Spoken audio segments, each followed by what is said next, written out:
Hi. Well, thank you, Max, Purple Jesus. So excited. I saw you play just now. Awesome. Right. I saw you play at the Tsunami last week. I mean, I was in the fans, but this is much closer, so I like it. Right on. So thank you. So appreciate you taking the time. So first thing first, your name. Tell us more about your name. You mean, well, my real name is Max. But Yes. I'm assuming you're asking about the nickname. Yes. Old college nickname. I went to University of Washington, purple, played tennis there. So I was the purple guy, always wearing purple. And then I had hair down to my butt. I mean, you just didn't want to cut. I've got the Mediterranean nose, a long schnoz. So yeah, I mean, also my favorite movie, I don't know if you've seen The Big Lebowski. Not yet. The Big Lebowski, great movie, everyone. Okay. Cult classic. There's a character, he's actually a villain, total asshole actually. Okay. His name is Purple Jesus. Okay. And he's my favorite character. So anyway, it all came into my nickname, and then in pickleball, in the old days, you used to be able to play under a nickname.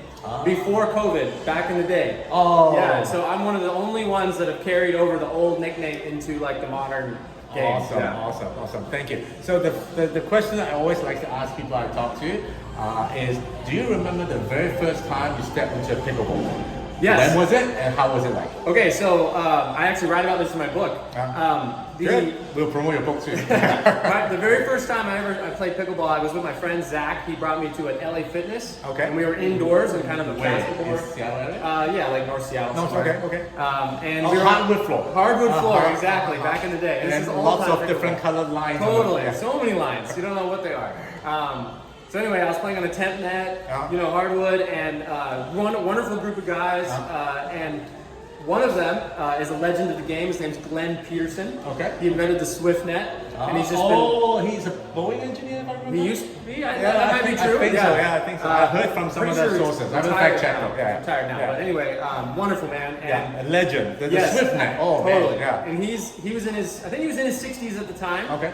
And me coming off of, around 1,000. You're a tennis background. Yes, I played tennis in college. I was probably around 1,000 ATP in the world. High level player. And I was thinking with a paddle or anything that looked like a racket in my hand, that you would want to play with. Dominate. Yeah. So I get out there and I'm playing this 60-plus-year-old guy, and he hits like a below the net flick that like bent in the air, and I went like this, and I couldn't get it. I felt like a fool. Felt like an absolute fool. And so that was a really special moment for me because I realized that I had the wrong attitude about the game and that there was something special here that I needed to figure out. There's some stigma about pickleball, right? It's like especially hard people. Well, back then especially. Yes. I mean, now you have the whole world crazy about it and young kids and everything, but back then it was like a retirement game. It is. Yeah, I think it still has a little bit of that. Some of that, yeah. But it's gradually changing with young folks like you starting to play. But getting my butt kicked by a 60-plus-year-old guy was important for me in my career because it kept me going. It motivated me from the beginning. Okay, good. And how long ago was that? Ooh, that was 2018. 2018, so like 8 years ago. Yeah. Okay, so at some point you decided to become a pro. Yeah, well, 4 years ago, I needed to write a master's thesis. Yes, tell us about that. Yes. I heard that already, but I want to hear it again. That eventually became the book, but I want to be an anthropologist, and so I was getting my master's in anthropology. I needed to write a thesis. Pickleball was booming. You were invested in it because you liked it? I was already playing a little bit. I was actually but not too much. No, actually, I stopped playing, and I was playing table tennis and badminton. Okay. I just love racket sports. Okay. But anyway, I picked pickleball as my thesis topic, and so I got very, very engaged, very involved. I was in all types of places wherever pickleball is played, and then part of the project was that I would go and play in a pro event. And so, like, the book would eventually end in the pro ranks and start in the amateur ranks. Okay. Yeah, it kind of had a progression. It's a good story. Yeah. It's not bad. And then, so that's when I played in, I actually had 12 matches in a single day in singles. And that's how did you manage that? I don't know. Honestly, I still don't know. Were you still walking at the end of that? Not the next day. the day off is fine, right? Same day was fine, yeah. So played 12 games of singles? Yes, 12 matches of singles, and that was basically how my book ends. And then after that, I think I was a little better at pickleball than I expected. Okay. And so, especially in your tennis background. Especially singles help a lot. True, right? but not all tennis players transition super easily. That it's is the very ones, true too. The ones that didn't dominate with their serve, because obviously in pickleball the serve's gone. Yeah. So if you were able to do tennis in more of a finesse game, you probably probably are going to play It's pickleball easier. very right? well. Yeah. Yeah, If like- you bomb yourself. yeah, and I mean, nothing against Sam Query. No, He's a good no, guy, yeah. but obviously we saw his pickleball, and it was nothing near Well, his he level needs of tennis. to adapt, right? Yeah, More adaptation. Yeah, and I'm sorry for picking him out, but just he's a good example of how tennis doesn't always translate. That's true. That's Yeah, true. The but ground anyway- strokes do, right? Yeah, of course. But Okay. anyway, I just it really works for me, and obviously the community's so strong. I was like, oh, I can't get out of the game. It's Okay. awesome. Okay. So now you become a professional, right? Now winning Yeah. is more important. Well, I was going to go back to school for my PhD, Uh-huh. but I got drafted into the NLP Right. on the SoCal Hard Eights. The same day, I was basically going to say yes or no to a PhD So program. that's like a pivotal So moment yeah, in your I life. ended up making the decision to try pickleball. That was in 2024, and now I'm still going. Yeah.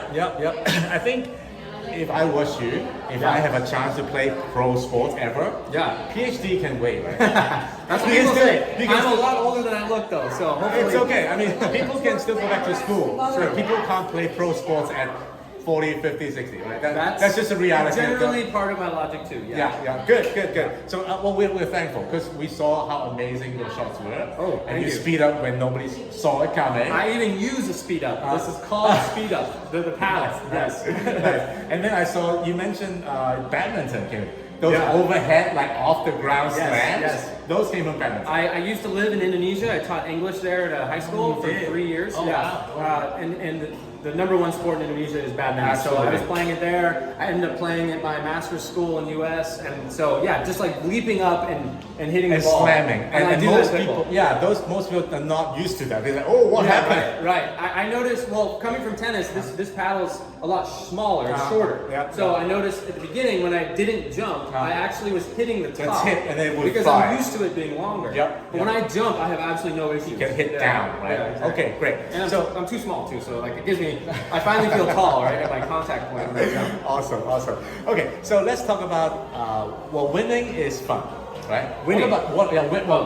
Pickleball is having fun, right? Yeah. So winning is fun and more fun than losing, right? So Sure. how do you handle not winning? Like those matches, like tough ones that you barely but not quite. Like how do you Well, so process that? I write about this in my book too. I try to find situations where everyone's winning. Okay. Basically, like no matter what happens, I mean, yes, results are kind of black and white. You Yeah, have a win, especially in loss. pro circuit and red, Yes, who cares, but, right? Yeah. But I mean, still, there are a lot of matches that I might win but play terribly, and honestly, it feels like it's really a loss. And vice versa. If I go out and play super well and lose, huh? that's a huge win.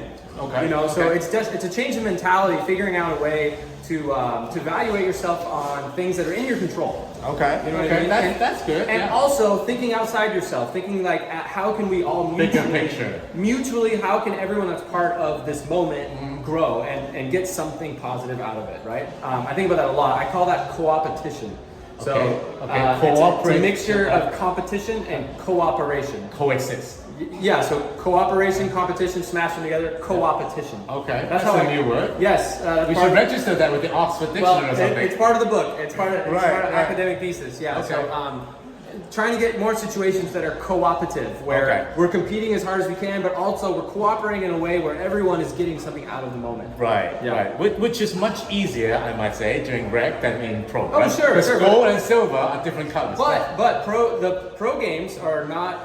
It's a repeated game, meaning that we're all going to see each other again. That's true. We That's have true. repeated And you might matchups. partner with your opponent Exactly. next You time. might end up being exactly. Yeah. So it isn't as if you're just playing this one match for $1 million and then it's you're over. done, yeah. And then it's over. No, I mean you're part of an ecosystem where it absolutely pays, and I mean it pays literally, like not just metaphorically. Like it pays money for you to be more cooperative thinking than. I like that When you- mindset a lot, right? All right. And also, I think I also like your bigger picture focus, not just here and now. Yeah, right. I've been to PPA, right? Some pros lose kind of sour. Okay. Right? Yeah, they they- throw paddle, they Yeah, smash it's, them. it's just bad for everyone. Yeah, it's a exactly. loss for everyone. Everyone who's watching it. Yeah, and the you know. kids is not bad example. Yeah. It's bad example. No, it's terrible. Yeah. So no, I like the mentality. Yeah. It's bigger picture thinking. Totally. Super. So how many hours a day do you play roughly? Well, I'm traveling so much that that's kind of hard on to days answer. that are proper training. Well, another thing I'll say is being in Seattle, it's not the biggest hotbed for high level. I mean, people Yeah, love pickleball, there's tons yeah. of players, but as far as getting legitimate People at training, your level. yeah, for 6.0 plus, Yeah. there's only a few of us. Yeah. So I don't play as much as I'd like. Okay. But for sure, any day I'm not playing, I am in the gym and I do a doing lot cross training. a ton of physical training. Uh-huh. So I would say I'm engaged in pickleball activity 6 out of 7 days. Okay, that's Something that I'm working on that will help me in my career. Right. Six out of 7. And then when you go engage in pickleball, do you drill sometimes? Yeah, like I'd that? say like 70-30 drilling. I mean, 70-30 drilling. yeah, I mean, if Oh, you're wow. really intending to improve, Yeah, then More drilling. you need to locate exactly what parts of your game are weak and just Improve. Yes. Sorry, you were saying. Drilling, yeah. Drilling, yeah. 70-30 on drilling. drilling. I mean, if you're very, it depends what your priorities are in pickleball. Sure. I mean, if you're very intent on improving, then drilling. You got to do more drilling than playing. Yes. Playing. most people will say, I intend to be better, but they're not ready to put in the time. Right. I think I would say a lot of people are into pickleball just because of all the benefits it provides socially, competitively, Absolutely. physically. Yeah. I mean, so if you're not a tournament player, then I don't take my advice here. Sure. But if you want to be a tournament player, then you need to put yourself in positions where you're uncomfortable more than you're comfortable. That is true. Yeah. I tell my students that if this is too easy, we're gonna do something else. Yeah, because everyone can play really well when they're comfortable. Yes. I mean, that's when the ball is like right in front, you have tons of time. Yeah. Yeah. But then it's right at your feet. Yeah. Right. I get it. yeah, 70-30. yeah. You want to be able to sacrifice your immediate winning. Gratification. Yes, gratification, but it's like specifically winning games in rec. You want to sacrifice that so that later on you will win when it really counts. Right. Right. Yeah, you're very philosophical, I think. you think about things, you analyze them, and then you come up with ways that are Again, not I'm older than I look. I've been in sports since I was 6 years old. Okay. Competitive, very competitively since I was 10. I had one of the greatest mentors in all of sports at the University of Washington. My head coach Matt Anger, also assistant coach Chris Russell. Both of them just really high level minds for sport. I learned so much from them.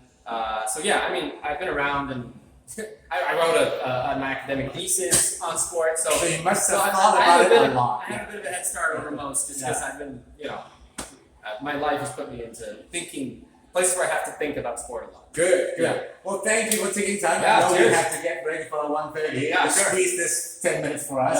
Yeah. Thank you, and I'll see you on court. Cheers. Yeah. Thank you. Take care. Boom.